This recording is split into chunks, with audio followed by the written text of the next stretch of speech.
Não estou com, pessoal, não estou conseguindo aqui a... Estão me ouvindo?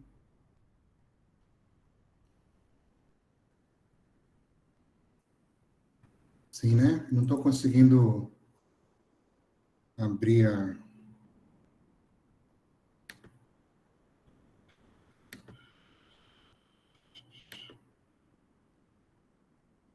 slide.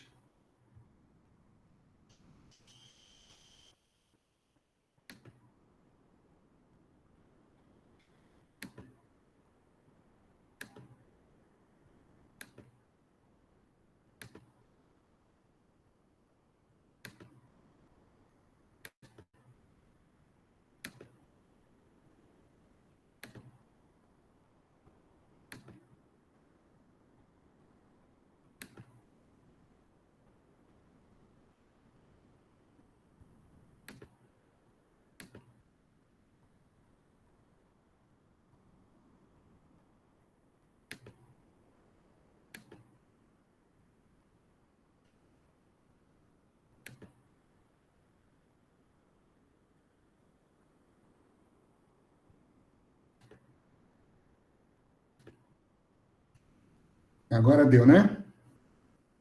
Todo mundo vê aí a figura do simpático Walter Kohn. Então, vamos lá. Então, Walter Kohn, ele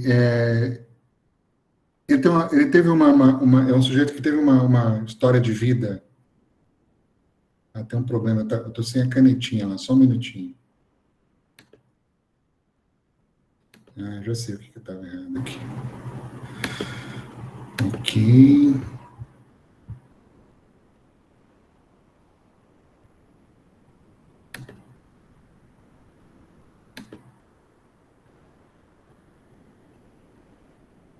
Ele teve uma história de vida bastante interessante. Ele nasceu em 1923 na Áustria. Foi perseguido pelos nazistas, e agora não me lembro os detalhes, se foi um pouco antes ou durante a Segunda Guerra Mundial, creio que antes. Ele fugiu para o Canadá, se tornou cidadão canadense, estudou no Canadá, toda a sua formação em física, ele é físico, né? Toda a sua formação foi no Canadá.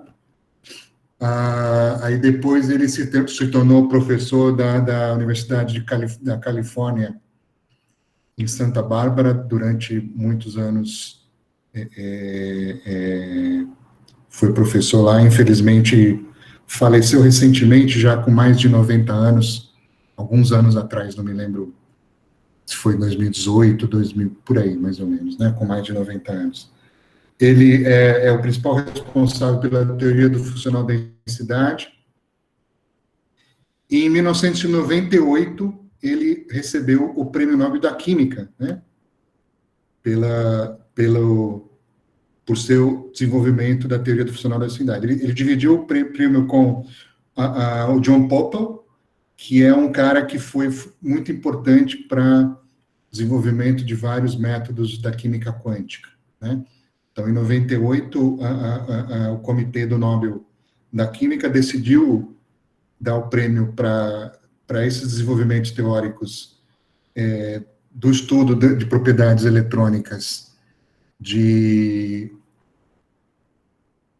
na química, e aí considerou que esses dois eram os principais formuladores disso, de duas formas diferentes, né? O John Pople mais focado em métodos que partem do Hartree-Fock, e o John Walter como um dos desenvolvedores do principal nome do DFT. Nos anos 90, o Walter Kohn esteve no Brasil. Eu era, na época, estudante de mestrado na USP. Eu tive o prazer de fazer um mini curso de DFT com ele lá na USP, né? Foi bastante inspirador para mim como estudante. E esse texto que eu coloquei aqui faz parte, né? Quando o sujeito ganha o Prêmio Nobel, ele escreve um texto, né? Esse texto faz parte do texto que ele... É um trecho do texto que ele...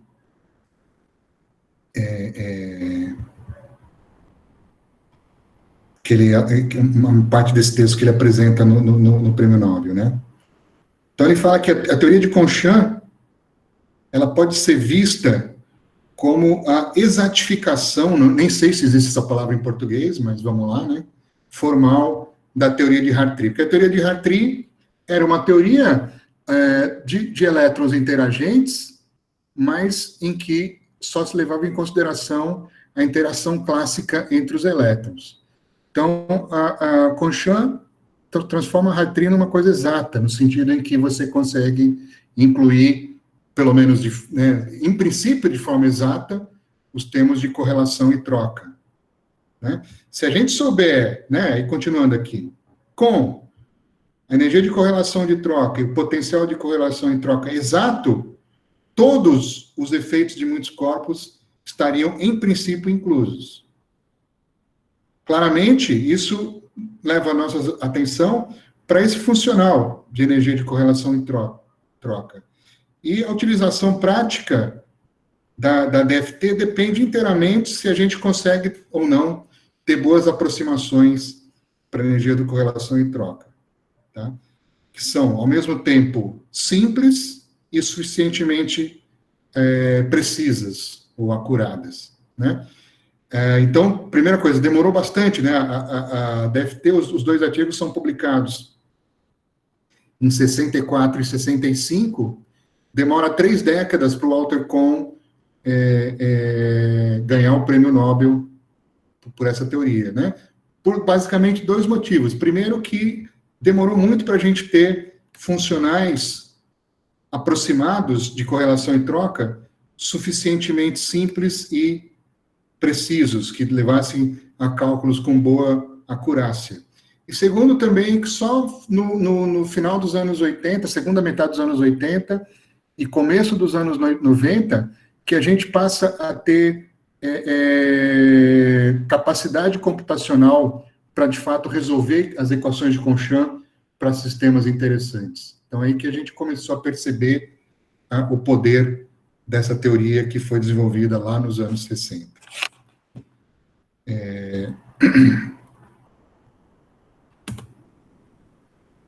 Então, ele... Então, aqui,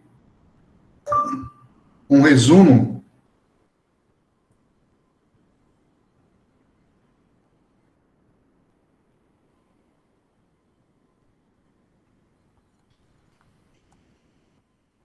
do que é a teoria, do que é o problema de muitos corpos que a gente está resolvendo aqui, né? Eu tenho, na vida real, os elétrons interagem entre si e os elétrons, eles interagem também com os potenciais dos núcleos. Isso é o chamado problema de muitos corpos. Ok? Se eu mantenho a interação com os núcleos, mas eu desligo a interação elétron-elétron, então eu tenho agora elétrons não interagem entre si, mantendo a interação com os núcleos, eu teria a aproximação dos elétrons independentes, que a gente viu que é horrível, porque a gente está prezando a interação elétron-elétron, que é muito importante. Pessoal, desliga o fone. Aí, obrigado, já desligou. Valeu. Então, essa é a interação elétron-elétron. Se os elétrons interagem um com os outros, mas não tem não tem o potencial externo, então há interação elétron-elétron, mas eles estão num potencial constante. Então a gente chama isso de gás de elétrons homogêneo. Homogêneo porque todo ponto R é equivalente. Qualquer ponto R que eu estiver, eu vou ter a mesma coisa, porque eu vou ter N elétrons numa caixa, e esses N elétrons interagindo entre si, todos os pontos dessa caixa são equivalentes, tá? Então, essa interação, esse gás de elétrons homogêneos vai ser importante daqui a pouquinho, tá? E o sistema mais simples possível é se eu não tenho nem a interação elétron-elétron, nem a interação, desculpa, aqui, né, interação elétron-elétron, nem a interação dos elétrons com os núcleos. Então, esse é o caso do gás de elétrons livres, tá?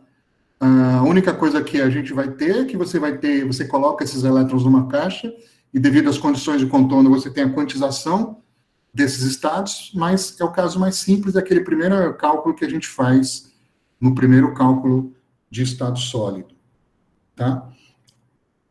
Então, o problema que a gente quer resolver com as equações de Conchamp é o problema de muitos corpos, mas daqui a pouquinho esse problema do gás de elétrons homogêneo vai ser importante também. Ok? Então, sobre ele que eu quero falar. No gás de elétrons livres, ou seja, eu não tenho interação elétron-elétron e não tenho interação dos elétrons com o núcleo, essa é a minha função de onda. Quando eu passo a ter o gás de elétrons homogêneos, que é o que eu tenho aqui, tá? Então, isso aqui é o gás de elétrons homogêneos, a gente consegue determinar de forma bastante simples a energia de troca, tá? Que é esse termo aqui, né? Vejam que que eu tenho a troca aqui aqui eu tenho o I no ponto R, né, o orbital I no ponto R, e aqui o orbital I no ponto R', tá? Por isso que é uma energia de troca. Se eu tivesse aqui RR, e depois aqui aparecesse R', isso seria o potencial de Hartree. Quando eu troco e ponho assim R', é o potencial de troca. No gás de elétrons homogêneo, isso tem a parte de troca tem uma expressão analítica. Ela vai com a densidade eletrônica elevado à potência 4/3, que está aqui. Ok?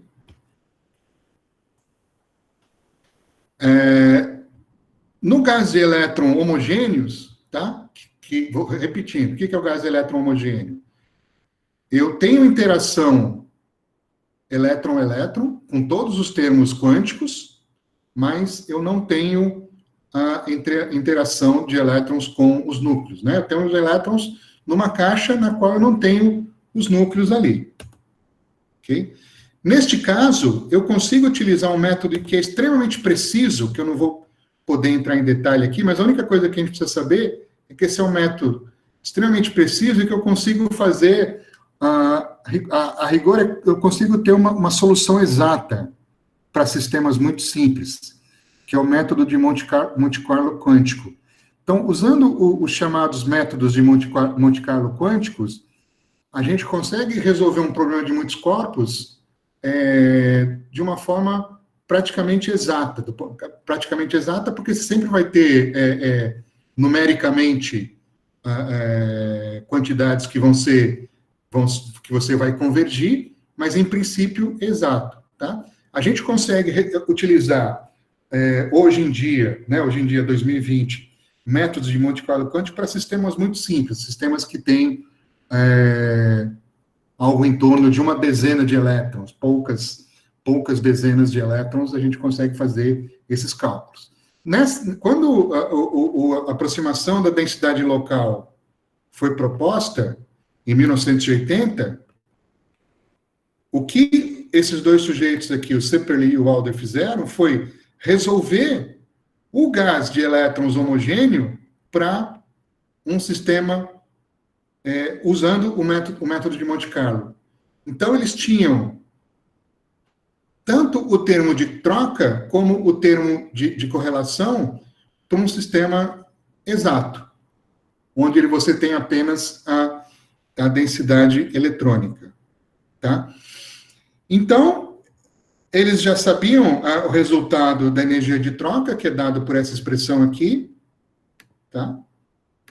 Energia de troca em função da densidade eletrônica N, e eles obtiveram nesse cálculo do Sepperl e Alder, que depois foi parametrizado nesse artigo do Perdue e do Zunger, em 81, eles obtiveram a energia de correlação também em função da densidade eletrônica, tá?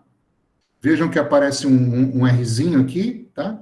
Eu não vou entrar em detalhe, esse Rzinho é um raio, tá? Mas ele é relacionado com a densidade eletrônica através dessa equação aqui. Então, se você sabe o N, você sabe o R, você coloca nessa equação, você tem a energia de correlação, tá? E, se você sabe o N, você tem a energia de troca. Isso para o gás. Travou, pessoal? Ou tá ok? Tá ok, né?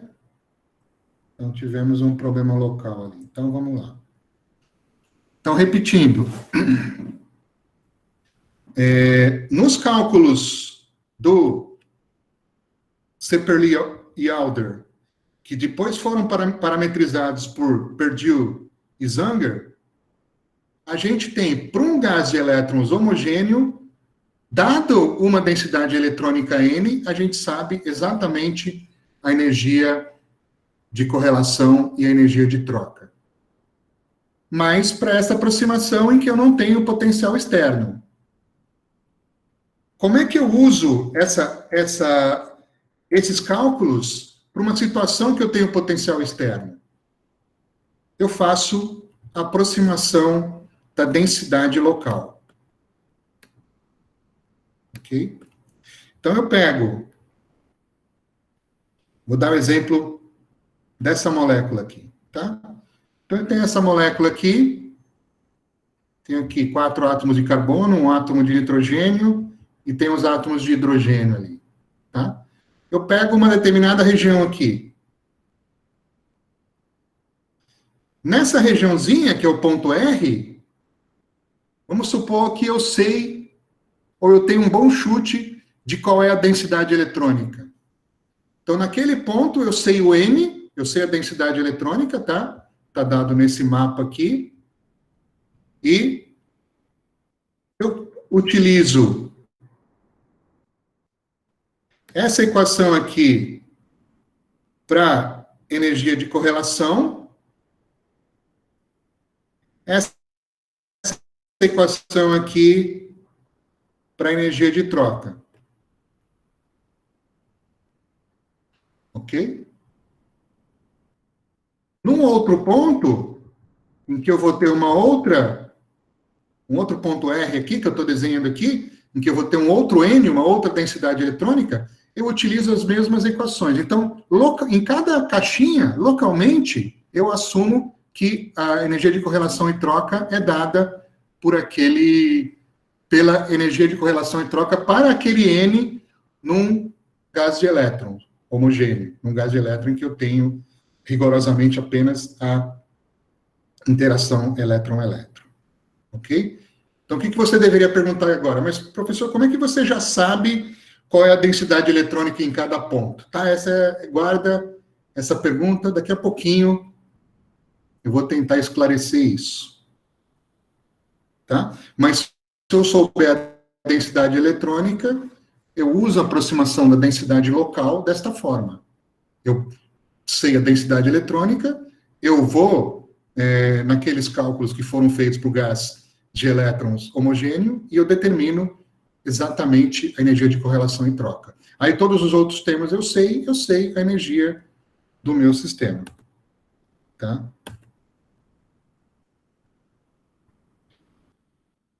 Antes de eu falar do GGA, eu vou pular aqui, pessoal. Eu vou mostrar para vocês como é que a gente determina essa densidade eletrônica que a gente precisa conhecer. Tá? Depois a gente volta ali no GGA e nessa performance. Acho que essa série, se eu inverter a série, vai ficar mais didático. Tá? Então, vamos lá.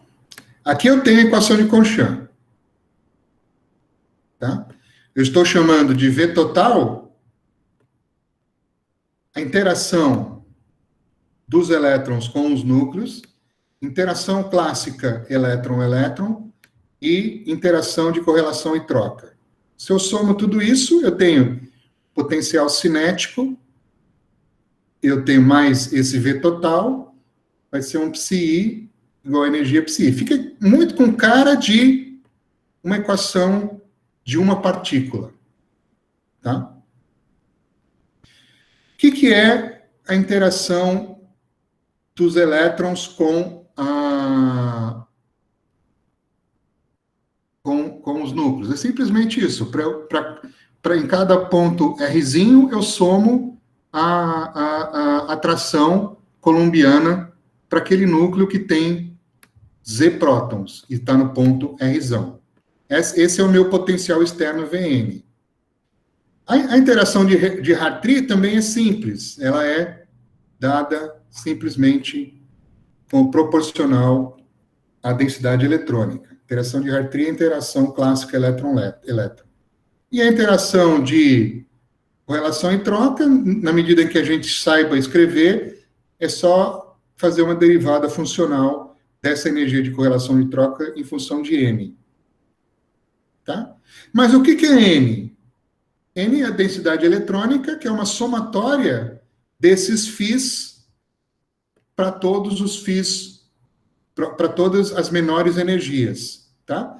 Então, eu tenho N elétrons, eu pego as N menores energias, pego esses N φs correspondentes e somo os φs vezes vezes o complexo conjugado dessa forma. Tá? Então, olha o problema que a gente tem aqui. Esse termo, ok, eu sei. A hora que eu sei a posição dos átomos no meu sólido ou na minha molécula, eu determino o potencial externo Vn. Mas tanto o potencial de Hartree como o potencial de correlação e troca, eu tenho que saber N. Para saber N, eu tenho que saber Φ. Para saber Φ, eu tenho que resolver a equação de Schrödinger. Desculpa, eu tenho que resolver as equações de Conchamp. Mas para resolver as equações de Conchamp, eu tenho que saber o potencial de Hartree e eu tenho que saber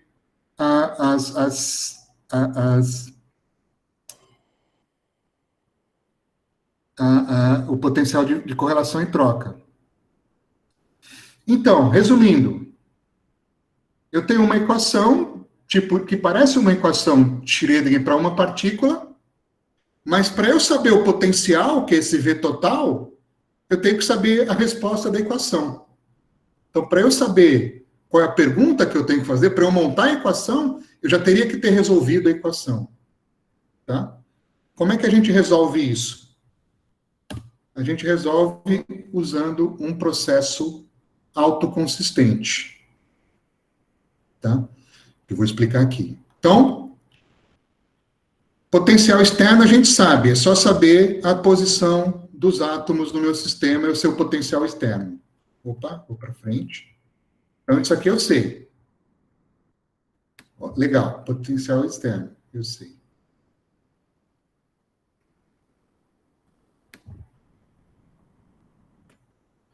Eu chuto uma densidade eletrônica inicial.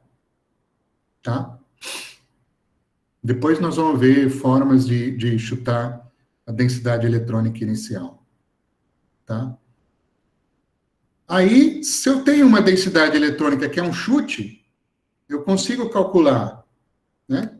Então, eu chuto uma densidade eletrônica inicial. Eu consigo calcular tanto o potencial de Hartree como o potencial de correlação e troca para esse chute inicial. Por exemplo, nesse potencial de correlação e troca, eu posso usar LDA. Ou seja, eu vou naquelas equações que eu mostrei lá atrás e eu sei qual que seria para aquele N, em cada ponto R, para aquele N, qual que é o termo de correlação e o termo de troca. Por isso que é uma aproximação local, porque em cada R eu vou ter um N e vou ter um termozinho aqui, que vai ser a energia naquele R, tá? Mas se eu tenho um chute inicial, eu consigo determinar isso, tá? Se eu determino isso, para esse chute inicial, eu tenho o meu V total, eu consigo escrever as equações de Conchamp, eu resolvo agora, determino essas funções φ e determino essas energias, pego se eu tenho N elétrons, eu pego as N menor energia, pego os φs correspondentes, faço as somatórias de todos os φs estrelas. E aí eu vou obter um outro N dessa forma. Esse outro N, eu vou comparar com o meu chute inicial. Em geral, não vai ser igual na primeira tentativa, tá? Teria que ter muita sorte, já no meu primeiro chute já dá exatamente a densidade eletrônica correta, exata do sistema, né? Em geral, não vou conseguir isso. Então, eu comparo, normalmente vai ser diferente, aí eu volto ali. Aí, normalmente, o que os programas computacionais fazem para acelerar a convergência é pegar esse chute inicial, misturar com essa nova densidade que foi obtida quando você resolveu as equações de Conchamp, e isso vai ser um novo chute. Então, agora vai ser eu tinha o meu chute número 0, agora eu tenho minha densidade eletrônica número 1. Aí eu faço todo o processo. Para essa densidade eletrônica número 1, eu resolvo as equações de Conchamp, eu obtenho a densidade eletrônica número 2. Eu comparo a 2 com a 1. Se não for igual, eu volto lá para cima. 3. Faço a mesma coisa agora eu vou comparar 3 com a 2. Eu vou fazendo isso N vezes, sempre comparando, quando eu chego aqui, a enésima densidade eletrônica que eu obtive com a densidade eletrônica N-1. No momento que aquelas forem iguais, eu falo, convergiu. Então, essa densidade eletrônica, quando eu vejo que a N mais 1 é igual a N, eu falo, bom, agora eu cheguei na densidade eletrônica correta, que é a solução da minha equação de Conchamp, né? Cada um desses processos é uma iteração, tá? Eu não estou falando errado, porque não é interação, não tem um M. Cada uma desses loopings aqui, dessas voltinhas, é uma iteração, tá? E no final de N iterações, o processo vai convergir. 99,999% dos casos, ele converge. Existem alguns truques, na verdade, assim, 99% dos casos converge. Aí, em 1% dos casos que não converge, a gente tem alguns truques para fazer com que a convergência apareça, e aí, na grande maioria dos casos, a gente vai conseguir chegar numa convergência. Tá? Então, esse é o chamado ciclo de autoconsistência, no qual a gente vai fazer N iterações. Isso vai ser muito importante lá na aula prática, a gente vê se o sistema de fato convergiu, porque se você faz um cálculo e ele não convergiu, aquilo não tem nenhuma utilidade prática, aquele resultado não tem valor nenhum, ele tem que estar convergido, tá? E nós vamos falar mais sobre isso na parte prática, mas é importante entender essa teoria aqui, tá? Então, a teoria é essa. As equações de Conchamp, o potencial que o elétron de uma partícula sente depende da densidade eletrônica. Então... De acordo com o Wikipédia, o elétron ou eletrão é uma partícula subatômica.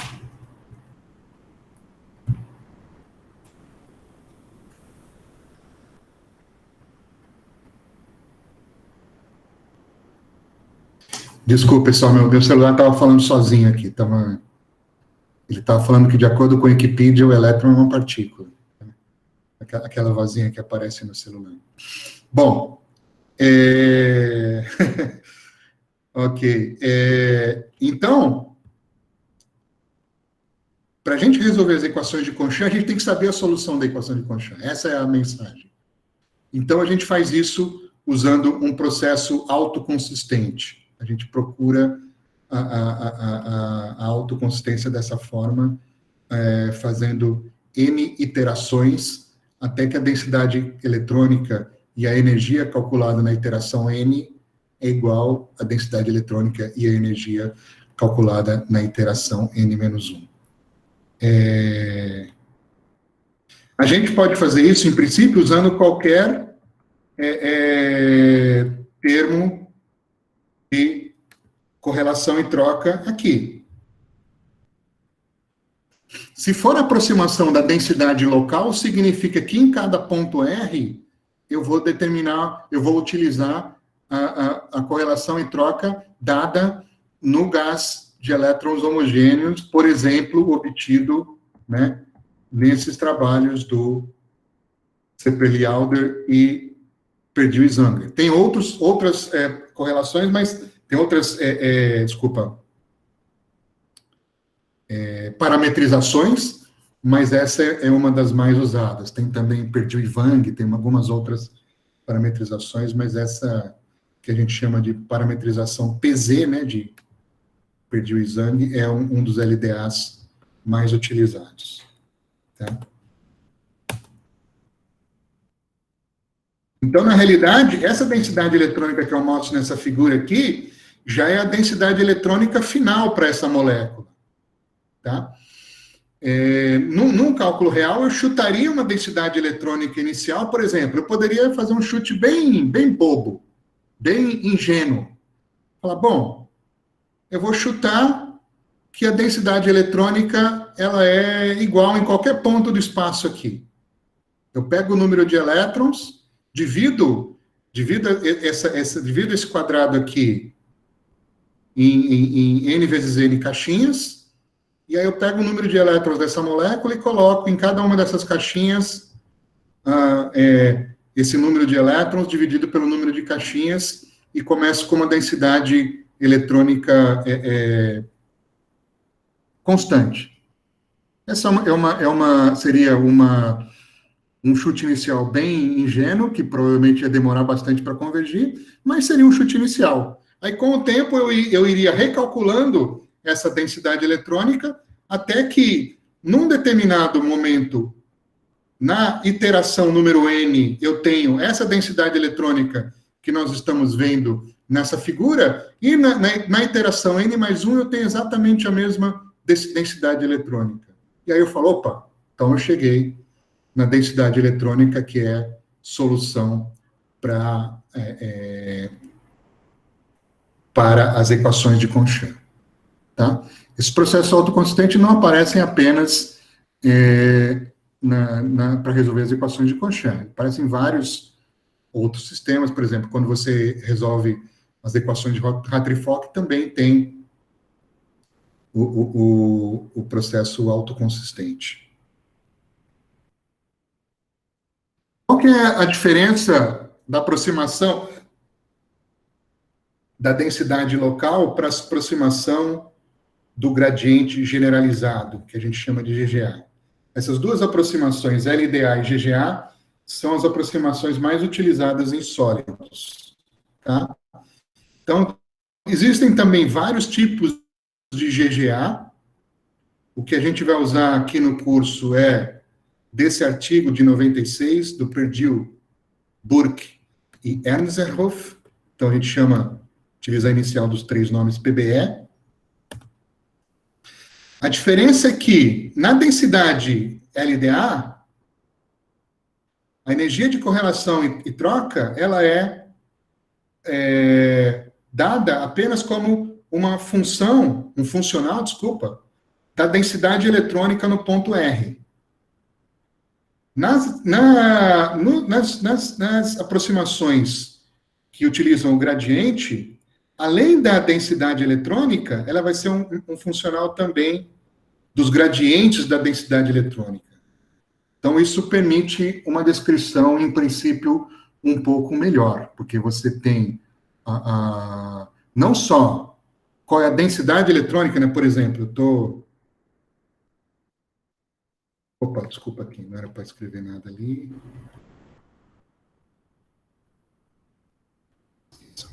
Por exemplo, vamos supor que eu esteja num ponto R aqui, ó, onde eu estou desenhando.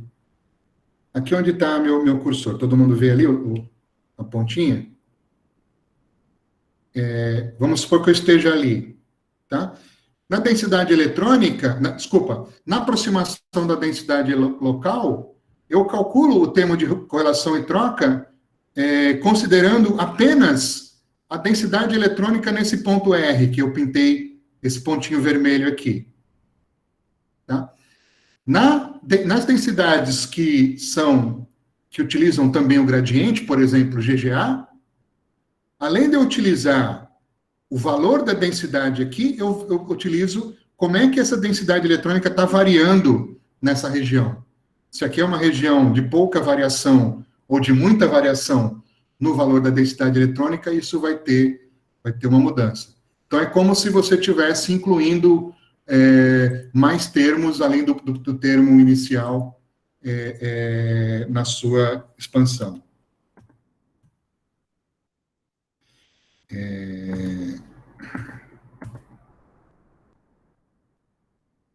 Então, eu vou terminar a aula de hoje falando um pouquinho da comparação de LDA e GGA, e na aula de quinta-feira a gente volta exatamente para esse ponto.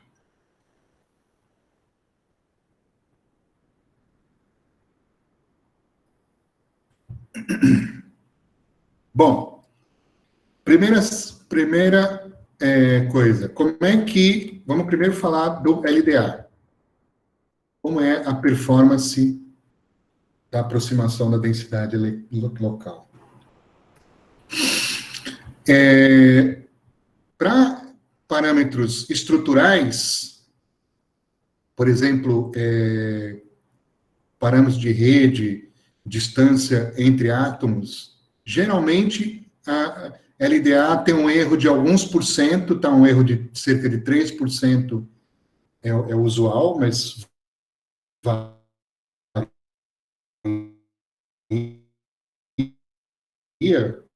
né, de alguns por cento,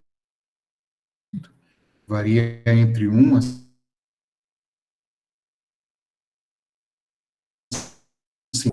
Subestimando essas, calcula a distância entre átomos num sólido ou numa molécula, você vai errar por alguns por cento e vai errar para menos, ok? O módulo de bulk, que é basicamente, você pega a energia e deriva 2 vezes em relação ao volume, pelo fato de eu ter uma derivada dupla aqui, ele é muito mais sensível ao erro. Então, os erros são, em geral, da ordem maior ou da ordem de 10%. Tá? E propriedades vibracionais, as frequências dos fônons, né? Fônons são os modos vibracionais, os fônons são muito moles, ou seja, as frequências são menores do que o obtido por exemplo, experimentalmente. Ok?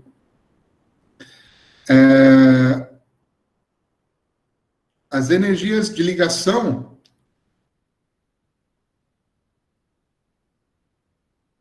são, em geral, definindo as energias de ligação como energias negativas, elas são em módulo muito grandes, ou seja, tem que a gente chama de um overbinding.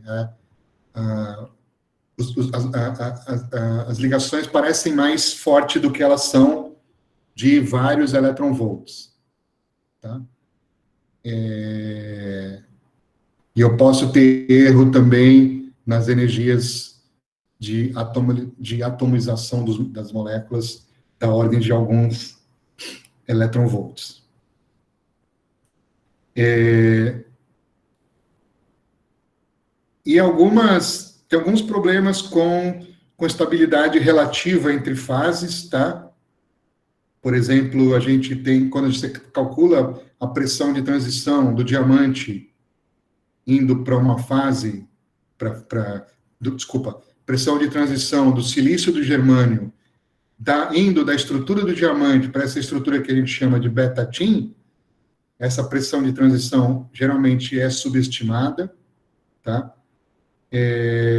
Eu tenho um problema grave com fases magnéticas, então sempre que você estiver preocupado com um cálculo que envolva spin, não é recomendável usar LDA. E a estrutura eletrônica, a gente pode utilizar as bandas para fazer interpretações, mas tem alguns problemas que nós vamos falar mais sobre isso, principalmente os gaps, né? Mas vai ter uma aula que a gente vai falar só sobre isso, mas isso não é particular do LDA, isso ocorre para a maioria das aproximações da DFT. Comparando o GGA com a LDA, né? Agora eu vou falar da performance do GGA, mas em comparação com a LDA, tá? Então, as energias totais de átomos e de moléculas, em geral, são melhoradas, tá?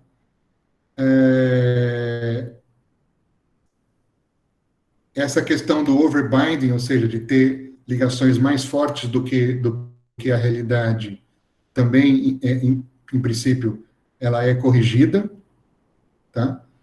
Eu tenho uma melhora nas barreiras de energia, a descrição das fases relativas também é melhorada, na questão das propriedades magnéticas, a melhora é muito grande, porque os resultados LDA para sistemas magnéticos são muito, muito ruins, né? Por exemplo, o ferro metálico, se você calcular com LDA, ele não é ferro magnético, com GGA ele vai ter essa propriedade, que é a mais óbvia possível quando a gente pensa de magnetismo, né?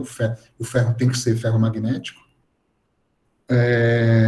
Eu tenho uma descrição, pelo menos da parte eletrostática das ligações de hidrogênio, desculpa.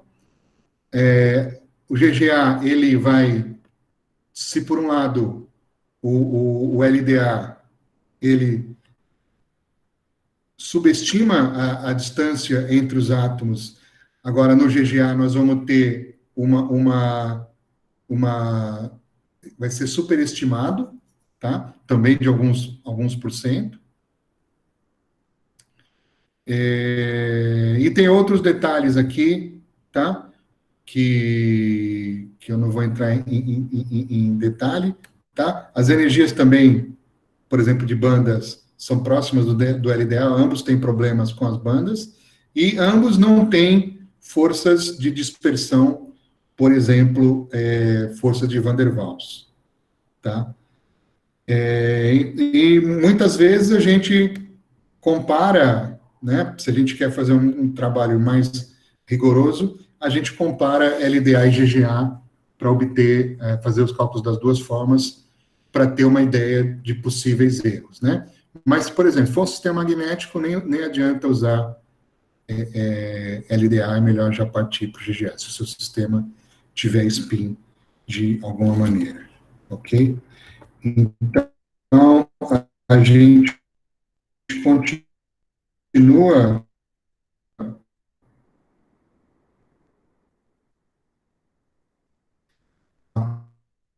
na quinta-feira, mas eu já vi que tem algumas, já estão começando a aparecer algumas perguntas, já colocando outras perguntas. A Regina pergunta, quer dizer fono, quer dizer os que têm frequência,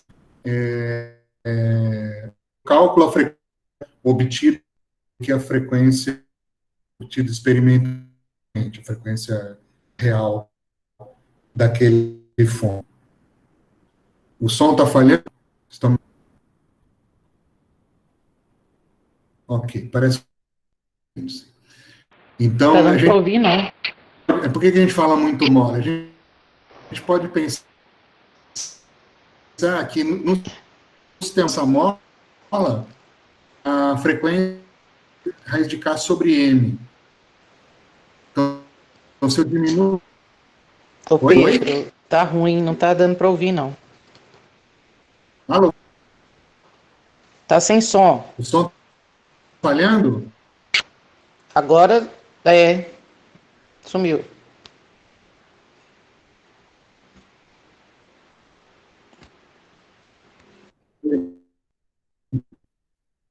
Desde quando começou a falhar?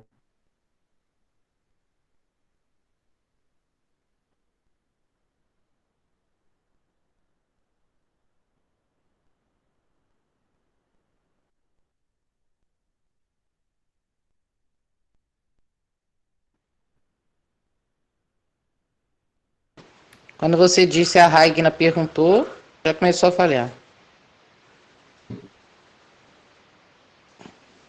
Tá picando, Pedro.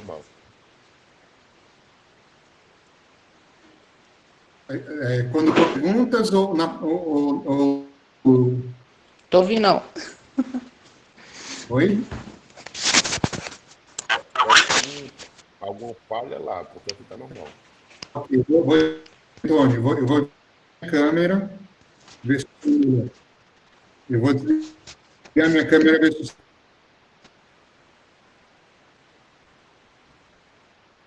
Melhorou. Melhorou? Vamos desligar todo mundo aí. Tranquilo. Estão ouvindo? Deixa eu voltar lá na pergunta. Então, a gente chama de fono mole quando a gente faz o cálculo e a gente obtém uma frequência do fono menor do que a frequência real daquele fono, né? Porque a gente pode pensar num sistema massa-mola simplesinho, A frequência seria do sistema massa-mola raiz de K sobre M, né? Então, se eu tenho um K pequeno, significa que aquela mola é molezinha. Então, eu vou ter uma frequência menor, tá? Então, em geral, no LDA, a gente obtém frequências um pouco menores do que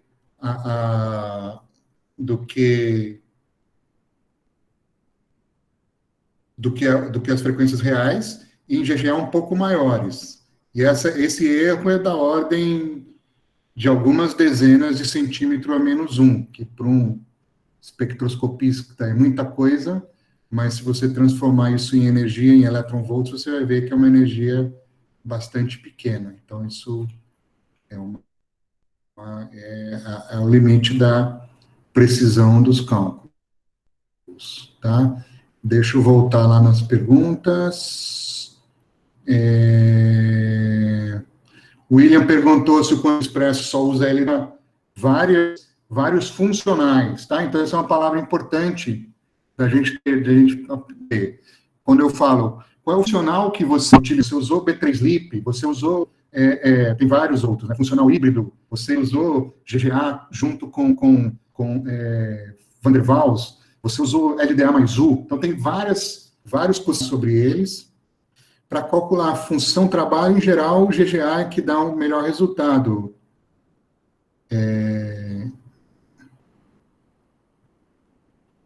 Densidade sensivelmente uniforme, não me lembro, Derek, se você encontrar esse texto, me manda, eu tento entender o que quer dizer ali. Alexandre está perguntando do critério para convergência. Na parte prática do curso, nós vamos ver como é que a gente coloca esses critérios para convergência, porque a pergunta do Alexandre tem o seguinte sentido. Quando eu estava falando daquele processo de autoconsistência, numericamente, a densidade eletrônica no passo N nunca vai ser exatamente igual ao passo N-1. Então, a gente tem que ter um critério ali de o que a gente chama de igual. Quando, né, por exemplo, é mais fácil olhar para a energia, né?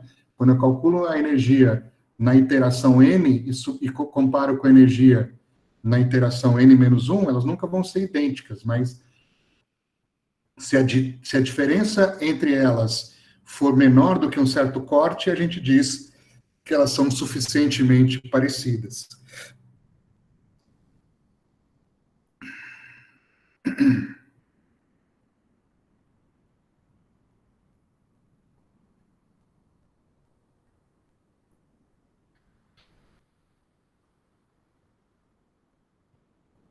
O Elton está perguntando por que misturar a inicial com a obtida. Na verdade, não é inicial. O que os programas geralmente fazem, eles misturam a densidade obtida na iteração N, ela é misturada com a densidade obtida na iteração N-1, tá? Isso, quer dizer, na prática, a gente vê que isso melhora a convergência. Porque é uma questão de convergência mesmo, como é que eu diria, de técnicas de cálculo numérico, tá? Porque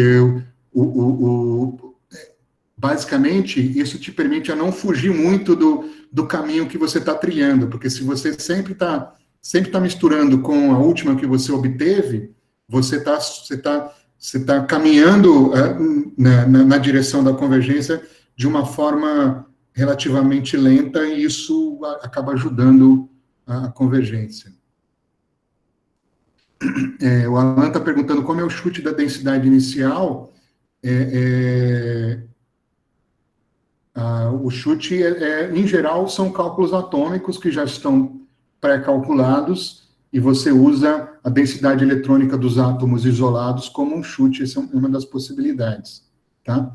E a mistura é uma mistura numérica mesmo. Eu sei a densidade na iteração N e na iteração N-1, em cada ponto R, eu faço uma mistura entre as duas, com determinado peso que também pode ser alterado no programa.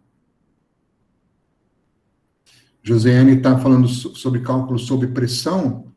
Em geral, o GGA dá resultados melhores em cálculos em que você tem pressão.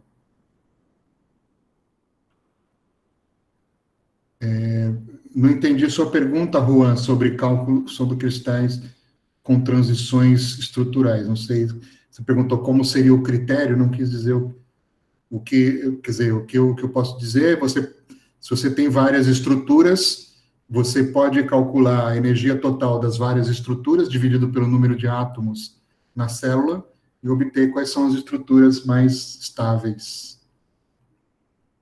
Alexandre está perguntando sobre o GW.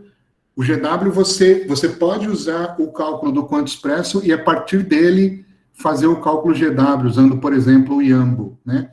Então, o Yambo, ele pode ler a densidade eletrônica obtida no quanto expresso e, a partir daí, fazer o cálculo GW.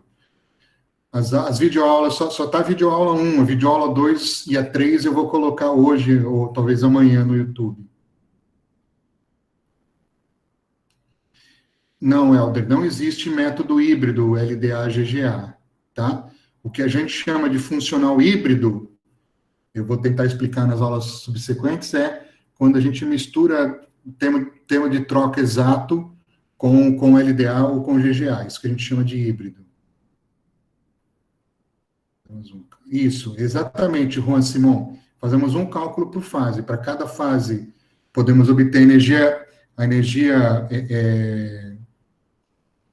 do sistema e aí comparar as energias, obter quais são as fases mais estáveis. O Wellington perguntando genericamente qual a diferença entre os funcionais PBE com o Van der Waals, né? Todas essas aproximações, seja aproximação local ou seja aproximação GGA, que também de certa forma, também é local, porque na GGA você pega localmente a densidade eletrônica e o gradiente. Então, você não consegue descrever nenhum tipo de força de dispersão. Então, o Van der Waals ele é incluído além do GGA. Então, você faz um cálculo, seja ele LDA ou GGA, e você inclui o Van der Waals como um tema mais no seu funcional. Depois nós vamos falar sobre isso. Como o problema do gap é resolvido. Depois nós vamos falar sobre o problema do gap, mas tem duas soluções, uma é usar funcionais híbridos, outra é fazer cálculos GW. O Renan falou mais também, você pode usar, é verdade, Renan, você pode usar o Berkeley ou o Yambo para incluir o GW. Propriedades ópticas, a gente tem, dá para usar o quanto expresso para calcular algumas coisas, mas muitas vezes você precisa ter cálculos GW, dependendo da propriedade óptica que você quer.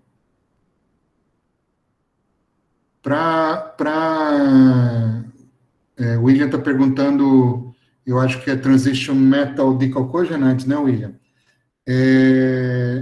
Em geral, o ideal é você usar GGA, mas se você estiver usando um sistema que você tem interação entre as camadas, então, para ligação covalente dentro da mesma camada, o GGA dá bons resultados, mas para interação entre camadas, você tem que incluir Van der Waals para ter bom resultado. O Alexandre está falando aqui, eu concordo, Alexandre, que GGA é bom para otimizar a estrutura, e o potencial híbrido, depois nós vamos falar para o gap, tá? GWL eu nunca usei, não estou me lembrando o que é isso. Juan, nós vamos dar algumas sugestões de critério de convergência quando a gente estiver fazendo a parte prática do curso. Mais alguma pergunta, pessoal?